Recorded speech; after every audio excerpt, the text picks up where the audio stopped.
Okay, I think we're ready to start. The first speaker will be Krishna Shrinivas from Northwestern University, and feel free to ask questions in the middle of the talk. I'll start by thanking Gautam, Akshit, Sid, Marianne. Thanks for putting this meeting together and inviting me to give a talk. I'm a little nervous at giving the first talk in this meeting. Lots of illustrious people after me, so I will try to live up to the bar. Okay, so I am a relatively new faculty member at Northwestern, and I think about how how biomolecules are organized in space and time in cells. And that's only 4 dimensions. It's not very high dimensional, but there's lots of kinds of molecules and there's lots of ways they can interact. And so I'm going to argue that that has interesting questions to ask in high dimensional space, as well as explore their low dimensional analogs. Gautam and Akshit already mentioned, it's not important I get to the end of the talk, so stop me if you don't understand something, because we'll have plenty of time to talk at the discussion or at other points. Okay, we'll get started.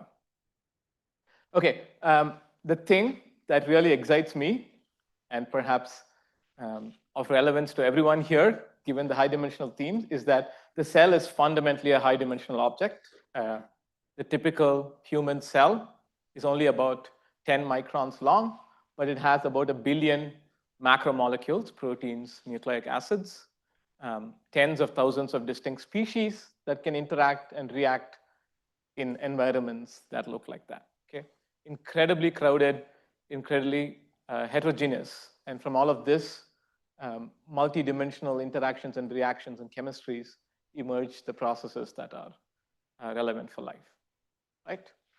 And just to give you a scale of how crowded this is, 10 billion is roughly the number of people on our planet, and a cell is roughly the size of the city I come from right now, Chicago. So that's our whole population stuff in a single city. It's an incredibly complex environment. So the way cells have evolved to handle this dimensionality is by organizing things in space. So for example, many of us are familiar with the powerhouse of the cell, the mitochondria. It brings together various processes that are important in metabolism. Energy metabolism specifically regulates their transport, is responsive to demand, things like that. We also know there's another kind of compartmentalization, and I'll use this term called condensates. You'll see why in a minute, but these are compartments that lack membrane bilayers that separate the inside and the outside. So they're large collections of multiple molecules that form in the cell. And these membrane-lacking organelles are really have been studied for a very long time. So there are dozens of these coexisting condensates that live in cells. I've shown them here schematically in different colored blobs. They're found both in the nucleus and the cytoplasm. They have different names that represent where they were first studied in their historical context. We've been studying them for nearly 200 years. These large collections of molecules that form compartments without physical barriers are found across the tree of life. So from bacteria to humans. So it's a really conserved evolutionary strategy to handle the high dimensionality of interactions, reactions that happen in space. They are also increasingly understood to look aberrant in a number of disease states. Okay, so for today's talk, I want to introduce what our lens into thinking about this, or what the theoretical lens of thinking about these condensates are.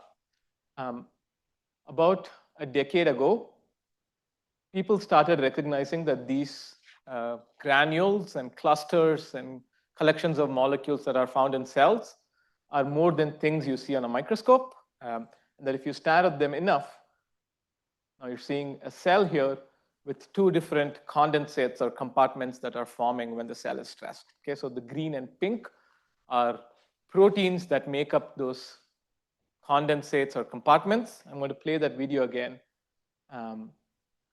They form within the cellular space, and they behave like little dancing droplets. Right? So this was an observation that was made first by Cliff Branduin in Princeton, along with Tony Hyman, And that kind of sparked this emerging view that you can think about these large multi-component assemblies of molecules as phases of matter that are forming within the cell. Okay? They are not the phases of matter that we often think about, oil and water. Question? And your name too, please. Okay. So I'm Arhan. So I wanted to ask, what do you mean when you say fluid phases? And I also didn't quite understand what the picture was showing. So if you could go over that once again. The video, you mean? Yeah. Okay, good. Arhan. Yes, I'll start with the video first. So in this video, what you're seeing is when I start playing the video, there's a single cell. That's the outline of a single cell. It's going to get a bunch of sodium arsenite. Cells don't like sodium arsenite. They're not happy, and they have to deal with this mostly by shutting down protein synthesis and getting all their RNAs together and things like that. So it's a stress response. And the way cells have evolved to coordinate the stress response is the second sodium arsenite is introduced. Then you see this video play. There's no scale bar, so it's kind of hard to see. Each of these little assemblies is about a micrometer big. So you see these micrometer scale protein assemblies that come out from a dilute cellular milieu. They have millions of molecules in them. And you remove the stress, and then they go away. So it's a reversible phenomenon that, of course, is not shown in the video. Excuse me. There was another part to your question. What do I mean by fluid phases? Well, if you look at them, they look like dancing droplets. And that's all I just mean. It's nothing more than an analogy, right? They look like little droplets that are dancing around, look dynamic, fluid. They don't have to be. There are other versions of this that look more solid, if you will, that look more liquid crystalline, whatever. And that's kind of the point I wanted to make. Our field got enamored with the idea that these are actually fluid mixtures like oil and water, and turned out that was wrong. And so what we are learning in the last few years is that condensates are high dimensional in many interesting ways. In perhaps the most obvious way, that they comprise lots of components. So it's not just one or two. You have dozens of species. And so you have all kinds of interactions, and where you live in this high dimensional space is going to kind of dictate what kind of phase behaviors are possible. Question? Talk about fluid phases. Does it mean that the different phases are like differentiated by density, or is there some other parameter? Yeah, so I think maybe I should have not used the word fluid. I didn't get your name too, I'm sorry. What I really meant was that these look like distinct phases, right? The fact that they are fluid or not is kind of irrelevant to this point, other than for chronological reasons, right? So these green and pink regions don't mix in the cell. And if you look at a cell and stain for different compartments, there are actually going to be, let me see whether this figure comes up. There are actually going to be tens of such compartments, okay? And so not all of them are mixing together. So you're able to form chemically distinct parts of the cell that can maintain their identity, the collection of molecules they bring. They have multiple molecules in them. So they all have names. It's not really important. But like the green one has a specific collection of molecules. Whether they're fluid or not is a property of their material state. And so some of them are fluid, some of them are less. So, and like all of these are things people are still measuring and figuring out how important it is for function. Okay, but they are high dimensional in the sense that you have a billion macromolecules in your typical human cell. About 20% of them are in compartments. And that's roughly 1 in 2 species have some role in going to one of these compartments. So like there's this 10,000 dimensional space of proteins and compositions, and they're living in some, whatever, 10 or 100 dimensional space of compartments that are relevant to function. Okay, they also are across scales, and some of these compartments, like the little blue one you see here, can form these nice layers. So there's some spatial structuring and emergent properties that are interesting. Okay, so I don't know what my next slide is. It's a little bit of a choose your own adventure for me. Okay, so lots of interesting biology and physics to be learned. So I kind of think about both of these in my lab in kinds of problems I'm interested in. Today's talk is going to be a lot more physics heavy. we will not focus on the biology questions we typically ask are like, what does this red one do? And like, how does it change when you change this molecule or things like that? And those are really important questions to understand the biology. They're less relevant if you want to learn some general principles. So today we'll focus on a more abstract concept. Sanjay. So bacterial cells are themselves 1 micron in size. Yeah. Are there any such condensates in bacterial cells also?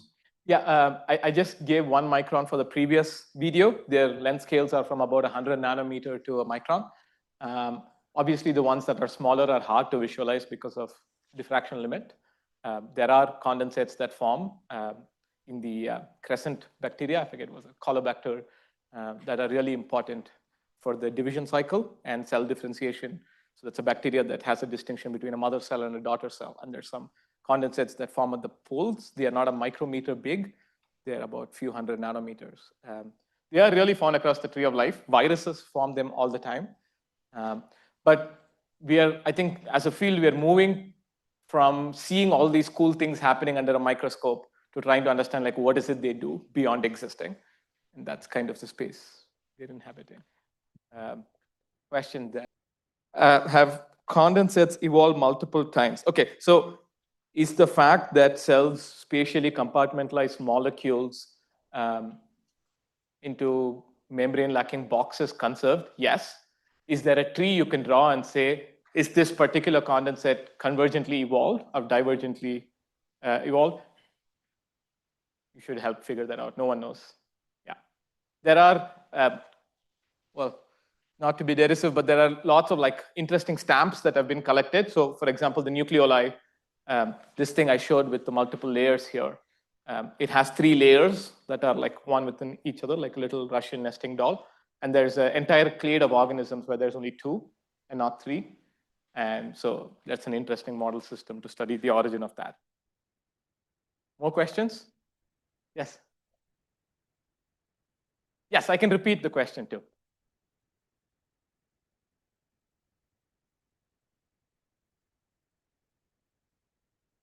Right.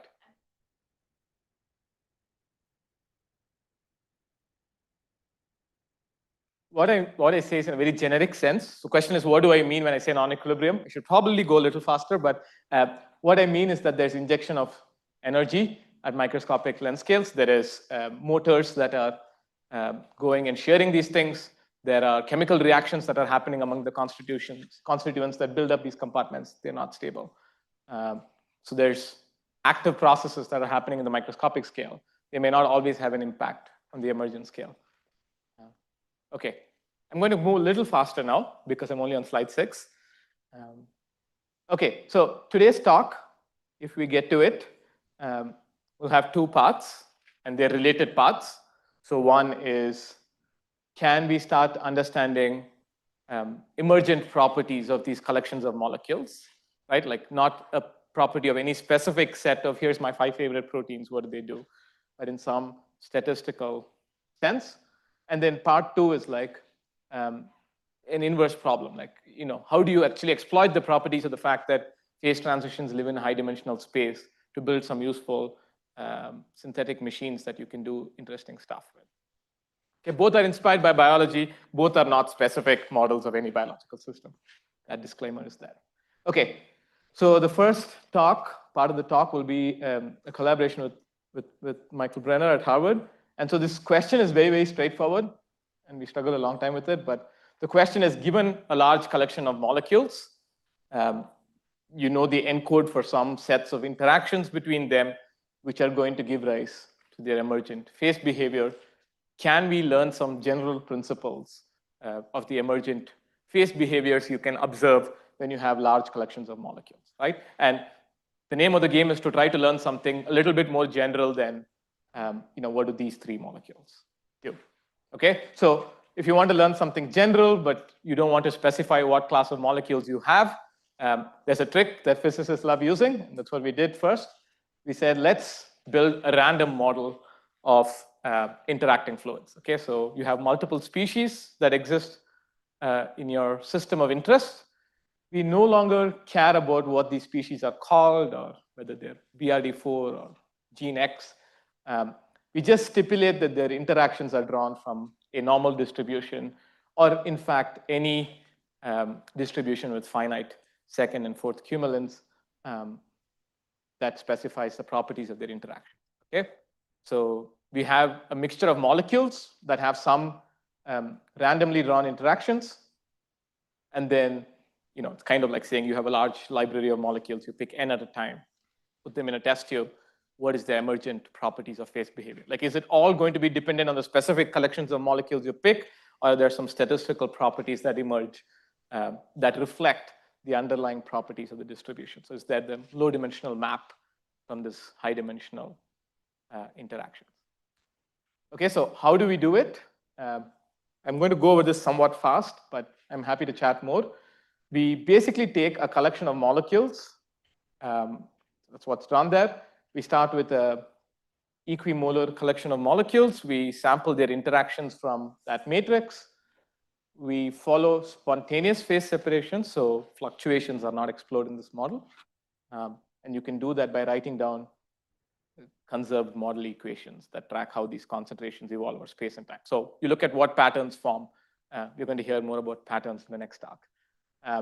Okay, so spatial patterns, and then you can do some analysis to figure out how many phases you have and what are their compositions and things like that. Okay, so that's the general overview. How do you do it? I'm just going to show you like what it actually looks like. Basically, you're watching videos of 2 out of 16 species, so it's many components, and its simulation might look like this. I start the simulation, things start phase separating. You form a blue phase and a green phase. And for those who care about it, they have like all the right scaling laws, even though there are multiple phases that are forming. And so these things can grow and coalesce, and then Oswald ripened and do all these usual things you're thinking about. But these are only 2 species, and we have 16 in our system. One more question, but can you wait for just one more second? I'll get to the next slide. And so if I look at all of the 16 species, I basically get lots of interesting patterns, right? I don't get 16 phases that exist. I see, for example, this, and this all co-occupy the same space. So species 0, 2, and 6 live together. And in fact, you can do the counting argument. And in this case, you actually form 5 phases where the different components are distributed. Question? Wanted to know what Xij was. Like, let's say you draw the number 1 from the distribution. What does that mean for the interactions between Very good. these? What's the physical interpretation of chi-ij or xij? It's just a number that asks how much more do species I and j like each other more than species I and j and j. So if it's positive, as energies are, so I and j prefer to be by themselves rather than interact with each other. If it's negative, they like each other more than being with themselves. And this exchange energy is what's relevant, not absolute energies. You had a question, Akshit? Yeah, so just to get a sense of this thing that you were talking about, so is the idea of things that are coming together also you could predict them because they'd be positively interacting blocks in your interaction matrix? Yeah, so right now there's no structure in the matrix, right? It's a purely random matrix. You can go back, do post hoc analysis, and certainly the ones that stick together have, by positively interacting, I'm assuming you mean they're energetically favorable. So the opposite of the sign, but yes. But you can't predict it directly from the matrix itself, it turns out, because it's a little bit more complex. I cannot pre-predict the compositions directly. Yeah.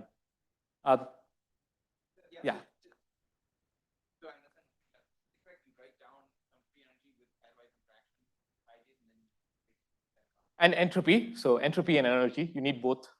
And then you do, it's not gradient descent, it's gradient descent on the chemical potentials, if that makes sense. It's a conserved Kahn-Hilliard equation, if those words make sense. Okay. Okay. Okay, but this is one instantiation of that matrix, one result. And if I pick another one, do I get a different one? And then maybe we shouldn't be really talking about this. I'm talking about it because there is something we find that's statistical. And that is, if you now repeat these simulations multiple times and just count how many phases grow in your box, it turns out that given a distribution, there is some statistical convergence to a number of phases that exist. So if I start with the same parameters I did last time, you typically end up with 5 phases, maybe plus or minus 1, depending on the initial circumstances.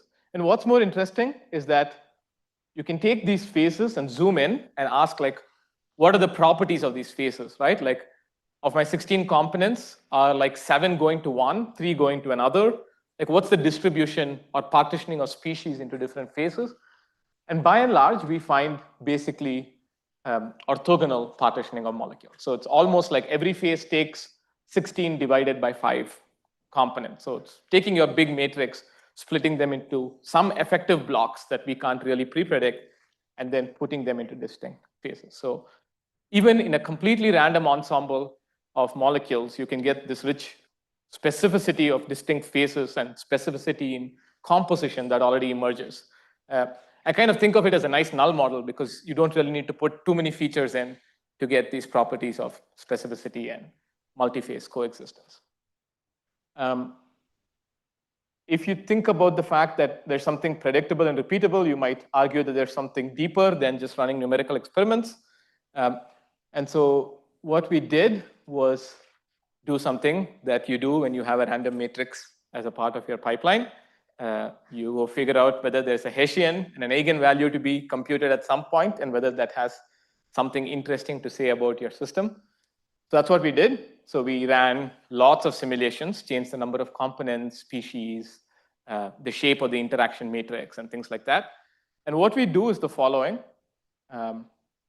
We compute the number of unstable eigenmodes on the x-axis. You can just compute that given the parameters. You don't need to know anything about the dynamical system, right? It's just a property of where you start. And then you count the number of phases at steady state. And like all my intuition is that this is highly nonlinear dynamics, mass conserved. Initial linear stability analysis should have no information about the endpoint. Turns out that's not true, and I still don't know why. Basically, we get the statistical relation, just that counting the number of unstable modes at your starting condition is sufficient to correlate with the number of phases you find at the endpoint with this +1 correction hand. Talk a bit more in detail about what an unstable mode means here.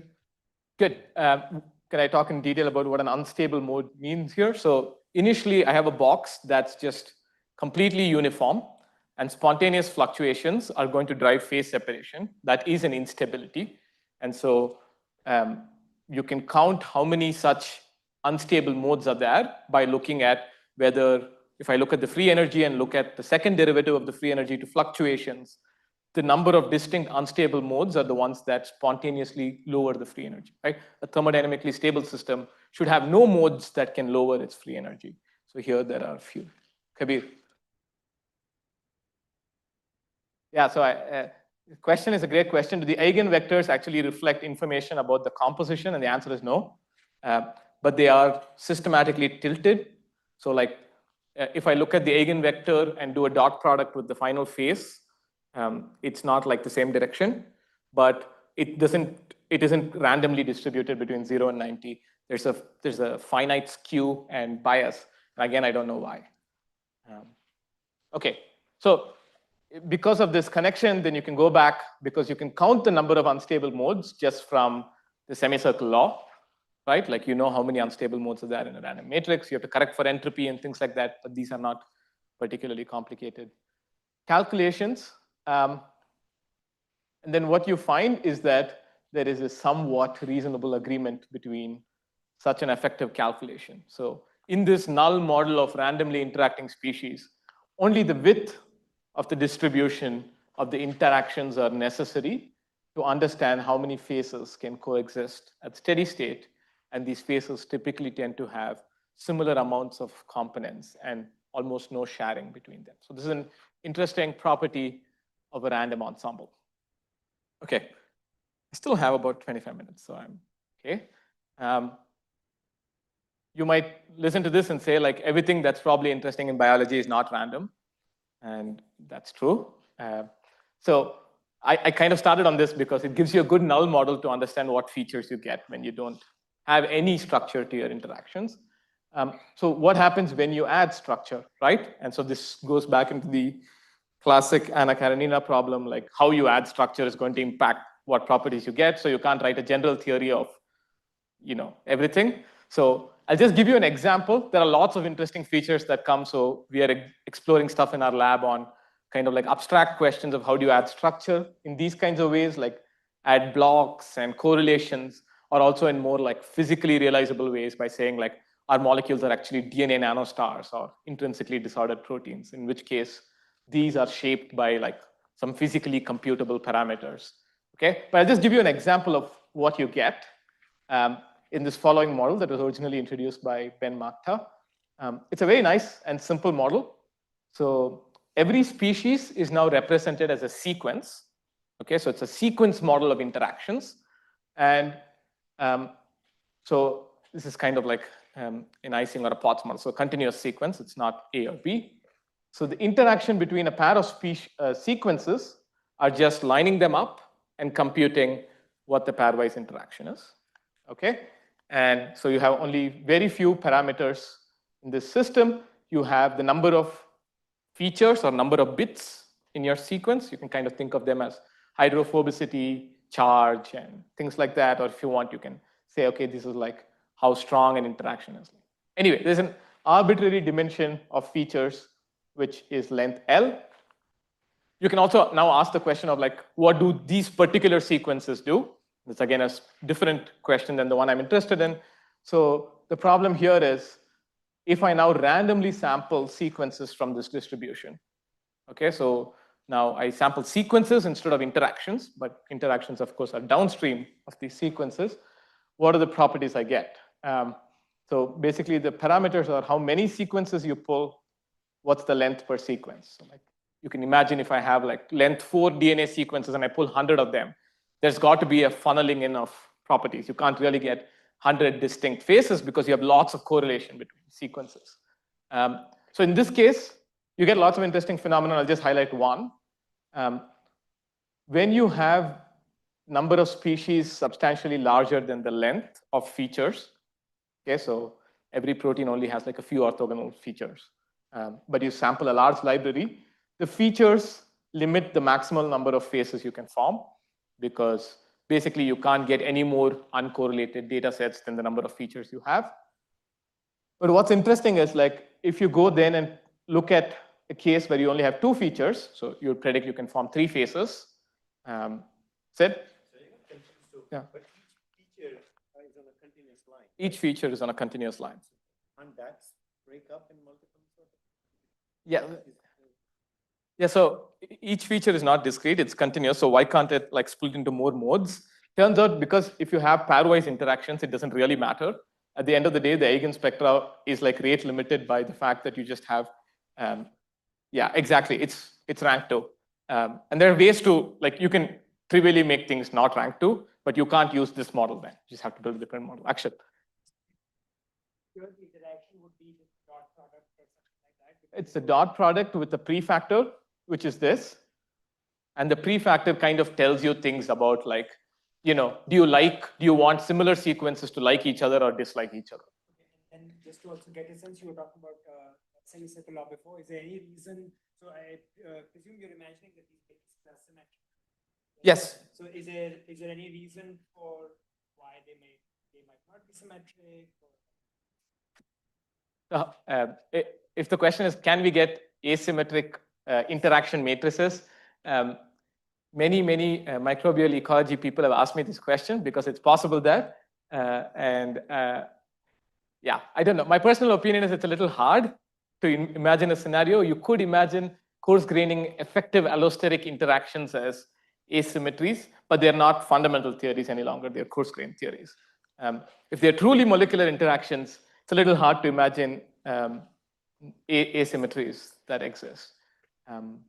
Okay, so in this case, the choice of J is that it likes sequences that look similar to stick to each other.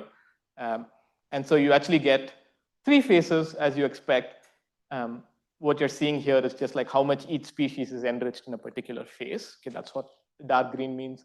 But you get this sorting that happens, right? So once you have a sequence model, now you can start getting phases that are sorted that cluster similar sequences together. And so you get this phenomenology that the sequence to interaction map has all the expressivity on how many phases you can form. Very good. A feature is a made-up quantity that we have invented. So for a protein, we say that the interaction between a protein A and a protein B depends on a collection of features they have, and they can occupy specific points. For example, I could say that the features are hydrophobicity and charge. And so a protein could be highly hydrophobic, low charge, and another one that's highly hydrophobic and low charge are similar, and so they might stick more. These are just independent ways to characterize molecules. If they are DNAs, you can imagine these features as literally like the base pair position at each position of the sequence. But that's a discrete model. Okay, I don't want to spend too much time on this. I've already spent much as is. I'll just stop by saying that maybe as a prelude to our discussion later on, there's lots of interesting questions, right? Like you have this really high dimensional space of possible interactions, possible compositions, more than second order effects, non-equilibrium effects, asymmetries. And there's a question of like, how does that funnel into useful low dimensional representations of phase behavior? And how does biology exploit this to get stuff done? Marianne? Yeah, the question is like Tanya Mittag has experiments that show that if you change the pH, you get this thing. In the coarse-grained level, that's like saying, that your interactions are now a function of an environmental parameter, or that's just like resampling from a different pi matrix. So at that level, you can. There are also specific models. You could be interested. Tanya is interested in why does this protein respond to pH to do that? And that's a different ballgame because then you're interested in the details of that protein. And there's that connection, right? Like, how do you make that connection between the space of like real proteins and RNAs and IDPs to what their emergent properties are? I also want to point out work from Will Jacobs and David Zwicker, who think about similar problems. And there's lots of big open questions, and maybe some of these are ripe for discussion later in the day, right? Like, how do we actually build useful models for embracing the complexity of interactions that exist in living cells? There's these questions of like, how do you get specificity? How do you get capacity? How important is the expressivity of the sequence to interaction map versus the interaction to phase behavior map, which is the one that's dominating? What happens when you take systems out of equilibrium, when you make things reactants cycle and things like that? Okay, I'll stop here and kind of go to the next part of my talk since I still have 20 minutes. It's going to be a bit of a pivot, but any questions before we go to the part 2? One question there. I just wanted to ask that you showed a movie where you introduced a chemical environment where as a part of stress response, we saw conglomerates forming, condensates forming. So it seems like I saw a green and a red color. So it seems like the two species were part of a chemical network, and that those two species like independently formed those condensates, and then later you switch to a random choice of interaction pairs. Sorry, I think there's a misunderstanding. The image was supposed to be purely to show an example of something that happens in biology. Okay. The entire talk so far is a simplified model and is not a model of any particular biological system. So in that case, it's exactly what you said. There are two proteins of the P body and the stress granule that condense, and they have all kinds of structure in how they interact and things like that. But then you have to study those specific systems. Everything so far has just been kind of what happens in these more abstract models of multi-component phase transition. So irrespective of the external environment, these condensates are forming, and that's why you have chosen, because it's difficult to understand. Like I can understand that if let's say 4 or 5 chemical species are part of a reaction network, and depending on the concentration or some external environment, those species might form a condensate. But when we go to this random interaction pairs between different species, where I'm assuming you have chosen equal concentrations for all of them, just based on the interaction strength, they are trying to form a condensate. Yes. So, I mean, condensation is at its fundamental equilibrium stage, just driven by entropy enthalpy trade-offs, right? Interactions say it's okay to cluster together and not explore the whole world. And entropy says don't do that. And so we're just exploring what that collections of interactions do. There's no reactions. We're talking about reaction networks. There's no reactions in any of this. And there's this, I would say it's a big open question of asking, how do you kind of couple those things? When you say like molecules can have thermodynamic bases for sticking together, but also interconverting, what are the space of phenomenology that you get? It's a large space, and it's one that is not very well explored. So maybe we'll find something new. Sid. Also, have you run simulation multiple times? Yes. Yes. They Yeah. all kind, okay. Yeah. Yeah. That is happening. Yeah. Absolutely. Yeah. It's a purely statistical effect. There's nothing special. Yeah, what the first few events happen. Right, you down. It's complicated because there's no nucleation here. There's no fluctuations. It's all spontaneous, driven process. Nucleation is a whole other world of complexity. We will not get into it in today's talk, but I'm happy to talk offline. Okay. Oh, one more question in the end. Yeah, is there a reasonable? I don't know whether there's a reasonable way, but we are exploring some ways. So I think one way we do this is like use molecular dynamic models of protein interactions to learn what that matrices look like for specific collections of molecules, and then say, okay, what are the properties there? It turns out these models are also quite bad. So we are in a place where we actually just need more experiments. Like people need to really measure the emergent interactions at this kind of thermodynamic sense between collections of molecules. Our models are, I think, one step behind. So that's why we resort to more, I would say, fanciful models that don't really relate. But maybe there's also a meta question on like, if I put this system through evolution, like are there certain structures that emerge in this matrix if I select for certain properties? That would be interesting to explore. It kind of obviously depends on what property you select for. I'm happy to chat more about it. We haven't really explored that. That would be fun to talk about it. What is the time scale of our simulation? It's all internal units. Basically, coarsening is a process that happens with power loss. So we can keep running it for infinity and not get anything. So it just runs till some very, very long time scale that is much larger than the slowest unstable mode. Maybe that's a relevant time scale here, right? Okay, I'm going to move this a little bit faster. It's okay if you don't get to the end of this, but I at least want to introduce the second part because I think the question is interesting. The answers maybe not so much. Okay, so everyone's on board with high-dimensional phase diagrams and stuff like that. Okay, so this second part is a question that began as a collaboration. I'll bring that up just in a minute. But the question emerged from staring at things like this, which I'm sure all of us have stared at when we were younger. No, some of us haven't, but I did when I was in my first year of undergrad. So this is a phase diagram of water. And so basically you have some axes like pressure and temperature, and then where you live in that axis tells you whether you're a solid or a liquid, or you have these special triple points or things like that. Okay, so the nature of phase boundaries are such that if you think about this analogy, where you take a group of molecules, say water, and give them some inputs, tell them which pressure and temperature they live in, and then you ask what is the output parameter, which is its mechanical property or something that is an order parameter of its phase, it's going to spit out that it lives in a solid or a liquid state. And it's kind of a very, very clean classification output. You're solid all the way here. You don't go more or less. You flip over to a liquid state. So it's a great classifier in this way of thinking about the problem. Okay, so the question we wanted to explore is like, can we exploit this except in higher dimensions?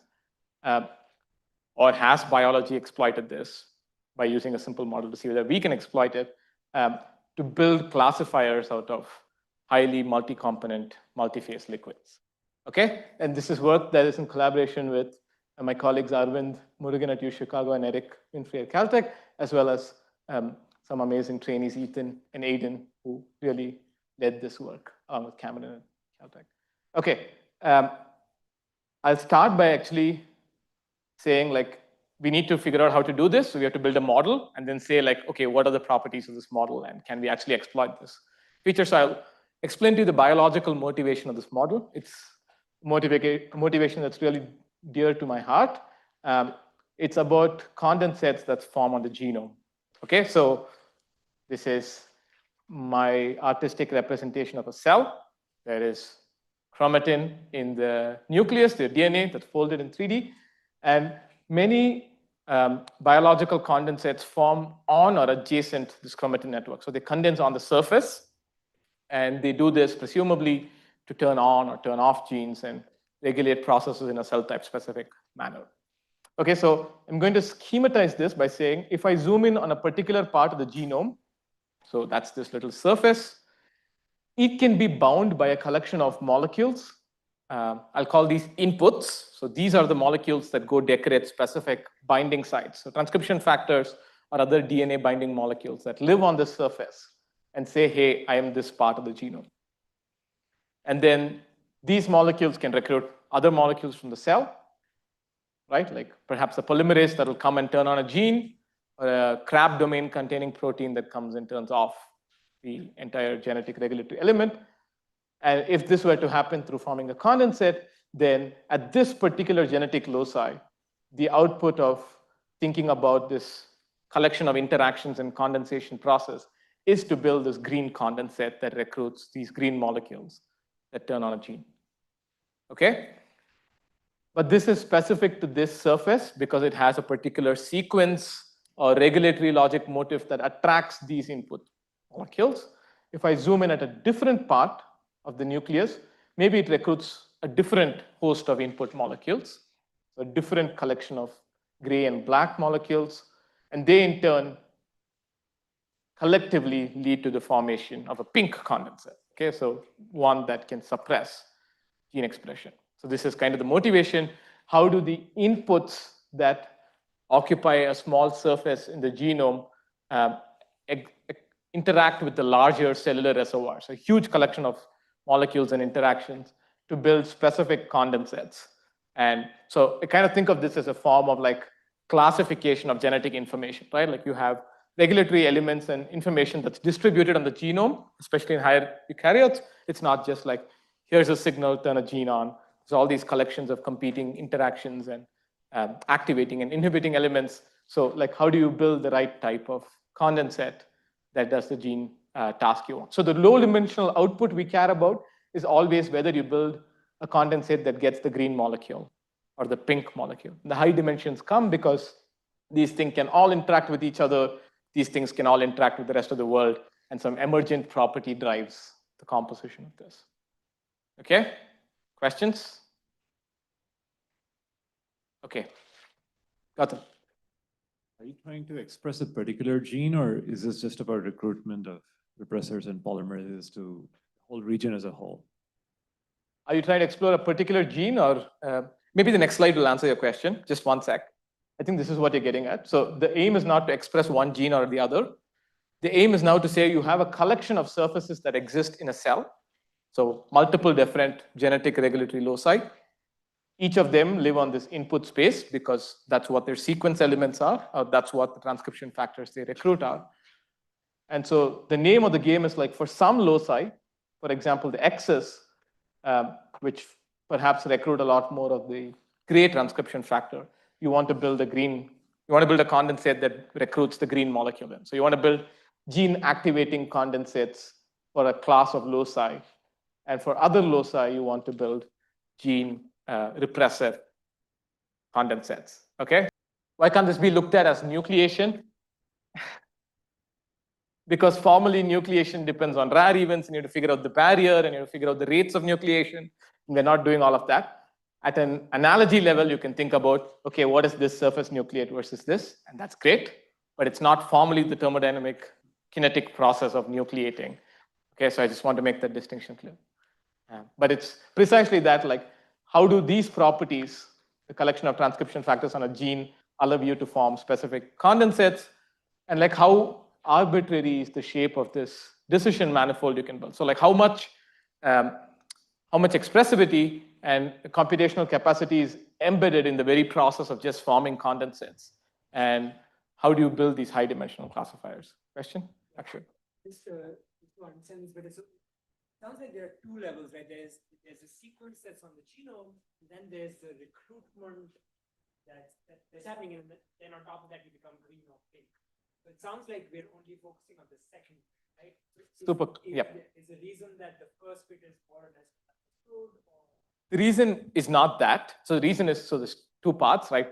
How do these black and gray molecules sit here is one question. And if they sit here, what do they get is the other question. And Akshit perhaps speculates this part is known well. The answer is like neither part is known well. It's just that for our model, that's given. And in practice, the test of our model is going to be likely in more synthetic scenarios rather than working through like big plasmids that you engineer. And in those cases, it's just like literally tethering these things to an artificial surface and saying like these things can't exist out of the surface. What are the droplets they condense there? Neither is known. Okay. Or I guess it's fair to say all of this is fairly speculative. It's just asking like what are the properties that are embedded within the very process of condensation itself, and can this be exploited? Okay, so this is the name of the game. You have surfaces that are characterized by their location on, I've shown 2-dimension here, but some high-dimensional input space. Success is bringing the right molecule, green or pink. So they are the outputs. So in this case, 2 inputs, 2 outputs. And then you could also have other molecules that you can use to shape the phase diagram, but they are not really important for the function you care about, right? Like so, in our model, we will refer to these as hidden species, like analogous to hidden nodes and neural networks or Boltzmann machines. They can shape the overall properties of the phase behavior, but they can't turn on a gene or turn off a gene. Okay, like co-activators or cofactors, or co-receptors. Okay, good. So we want to do this. So the first thing is like, how do we do this? And again, I'm going to really like skip over the details so much. Basically, you need a model of, given a collection of surfaces and parameters, what condensates you form. And then you need to invert the model to say, like, if I want this target property, what microscopic parameters can I learn? And both are interesting and challenging problems. And basically, we figured out some mean field version of the forward problem, wrote it in differentiable code so that we can use gradient descent to really optimize over this high dimensional space. So we're just searching this map of like, how do you build high dimensional like molecular interaction networks, as well as what the cell is expressing in the background. So I'll call that the reservoir. So this collection of interactions between molecules that's encoded perhaps by their sequence or their chemistry. And also this little surface exists with the big cell, and the cell we can assume is like chemostat. It's expressing its composition of molecules, and it gets to freely choose that. Okay, so these are our design parameters. Once again, these are the chi-ij's from the previous part of the talk. These are like chemical potentials of each species. Okay, so the first question, and perhaps the simplest one, is like, you have introduced this problem, and if you are a simple counter like me, high dimensional is 2 to start off with, more than 1. So you have 2 inputs and 2 outputs, and you want to build a ratiometric sensor. Okay, so you want to ask, can I build a set of interactions so that when a surface has more of the pink, more of the input 2 than the input 1, I form a pink condensate. And when it has more of the input 1 than the input 2, I form the other condensate. And because in principle, this is a phase transition, you could get an infinitely sharp boundary that forms. So it's a really cooperative process that you can exploit. Okay, so we do this differentiable stuff. And so this is the outcome of a trained simulation. So I'll tell you how to interpret this plot. Each point on these 2 axes, which are your input axes, represents a distinct surface. And now I'm coloring the surface by how much more of the molecule 1 it recruited over molecule 2. Okay, so the output 1 over output 2 ratio. So when it's really, really green, it's got a lot of output 1, which is green. And when it's really, really pink, it's got a lot of output 2, which is really, really pink. So if you see here, this is an exponential bar. So you can really go from like 100-fold enrichment to 100-fold depletion. You can also formally go across the phase boundary, plot a relevant order parameter, see a first order phase transition, a discontinuity in switching from a green only droplet to a pink only droplet. Okay, so this is great. So in principle, we can now build linear classifiers out of condensates. And then we were like, okay, let's just do everything that's high dimensional, and nothing worked.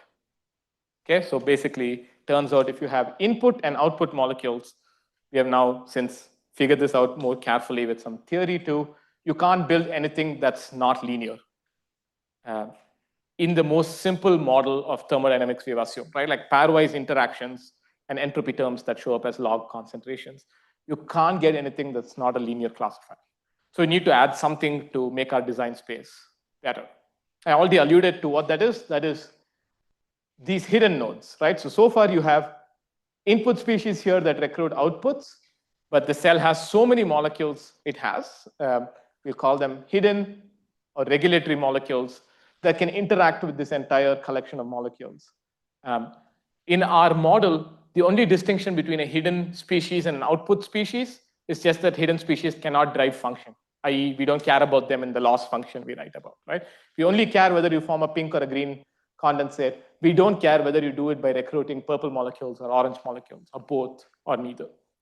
Okay, so there is, this is quite analogous to a hidden node in neural networks. There is no like, in layered neural networks, you have a propagation of information that's quite directional. Unlike that in here, the emergent phase behavior is just some emergent property of all the molecules. So it's closer to like a fully connected Boltzmann machine, if you want, rather than like a deep neural network.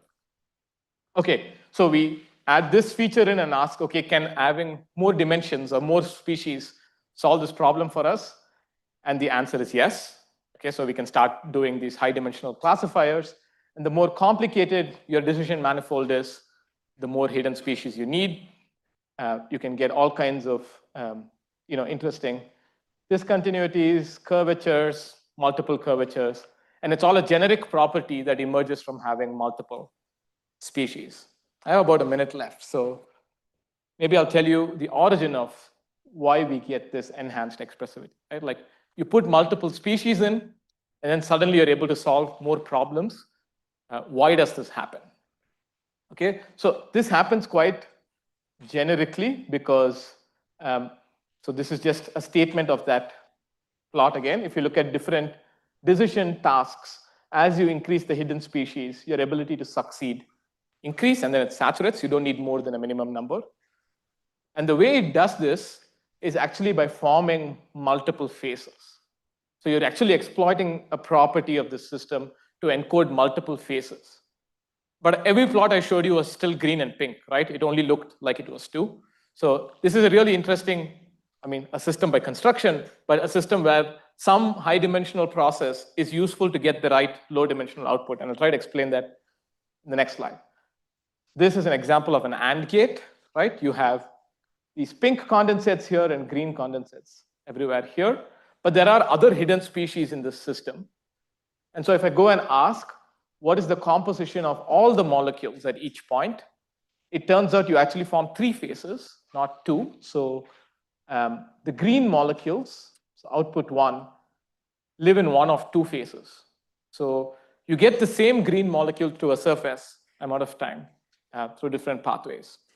And I'll just stop by saying that happens because they actually learn these modular partitioning of phases. So in cells, you might see lots of different looking condensates, but maybe their low dimensional projections are correlated, and we don't know this a priori, or vice versa. Things that look identical in low dimensions because you use fluorophores to look at them may actually be different in higher dimensional space. So I guess I just wanted to point out that this is a rich space to kind of think about these kind of high dimensional concepts. I will stop. There's something to with task adaptability and transfer learning and things like that.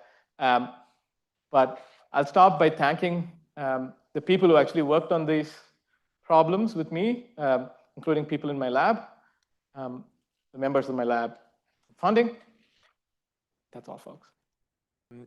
These complex decision boundaries, but this reminded me of like recent work by like Pablo Sartori's group, where they, to build like a Hopfield model capable of recall, they found they needed higher order interactions. Yes. And I was curious, is there an equivalence between these two things, or can one do things the others can't?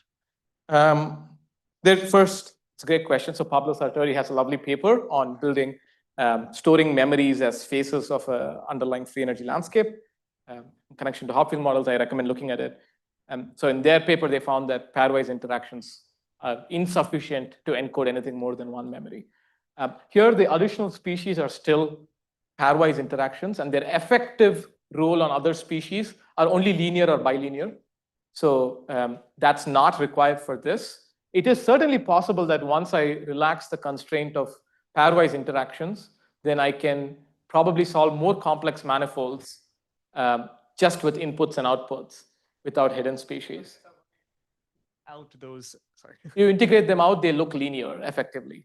They're linear or, to the free energy, they're only linear corrections, but you can show for the decision manifold itself, they show up as nonlinear corrections, exponential corrections, actually. That's why you can permit multiple kinds of curvature. Good question. Okay, thank you all again. Oh, one last question, I guess. Do we have time? Okay. So, in the first part of your talk, the random matrix part, is there any result as to the how the number of phases scales with the number of things that you had? 16, you had 16, but if you change that number, yes. How will the number of, and you had 5 phases for 16, how would that number scale with? I think I went over it too fast. There are results, both from our group and from David's group. They depend on the distribution parameters of the interaction matrix. So if it's a purely random ensemble, then it just depends on the variance or the width of the ensemble and the number of species you pick. And then there's a question of if you go to non-random ensembles, then what kind of moments or other properties do you need? That has been less explored. Okay, but you have some kind of a scaling law? Yes, as to, there is a quadratic scale. So the number of phases depends on the standard deviation of the distribution of interactions and also square root of the number of species, because it depends on the square of the number of species. Yeah, because square root of number of species, because that's how the semicircle law works in the number of unstable modes. This comes straight from that.